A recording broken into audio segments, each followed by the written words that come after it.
Une stèle en hommage aux hommes et femmes tués en service. La Direction générale des douanes à Faladje abrite désormais le dit monument aux morts. Son inauguration, c'était ce matin sous la présidence du président de la République, Ibrahim Boubacar Keïta. Cet édifice permet non seulement de rendre hommage aux douaniers qui se sont sacrifiés pour la nation malienne, mais aussi et surtout de rester focalisé sur leur objectif, travailler pour le développement du Mali. Khalifa Namatraouri, reportage.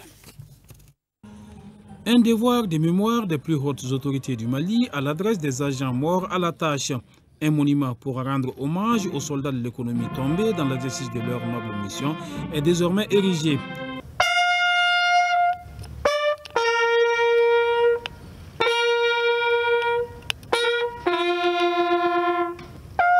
L'initiative est du directeur général des douanes du Mali. La symbolique est très forte. Je crois que c'est d'abord beaucoup de respect. Beaucoup de respect et de considération. Ce que je viens de dire n'était pas des propos de complaisance. C'est le reflet de la réalité. Si nous nous prévalons aujourd'hui d'une économie à flot, c'est grâce à eux. Ces hommes et ces femmes, on ne sait pas souvent, travaillent dans des conditions d'extrême difficulté. Ont quelquefois affronté des ennemis invisibles qui sont les pires. Ceux qui sont en délinquance contre l'économie nationale se déguisent souvent. Et on n'a pas les meilleures intentions du monde.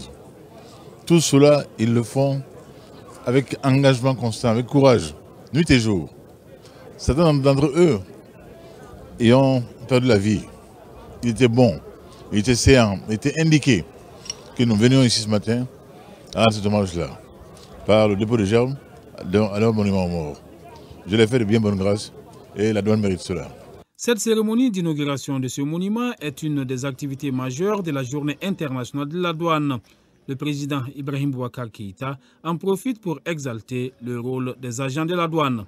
La tâche la plus ingrate, celle qui consiste à faire appliquer dans un pays de droit les règles de droit qui s'appliquent au commerce, à l'aller et venir, aux échanges entre les hommes.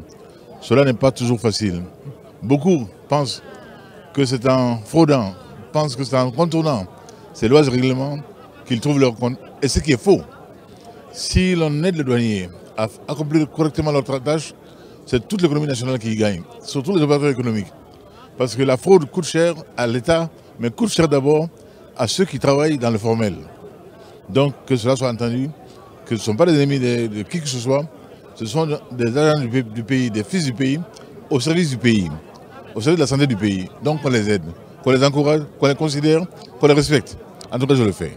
Le thème générique de l'édition 2018 de la Journée internationale de la douane est la sécurité de l'environnement commercial, un environnement commercial sûr au service du développement économique.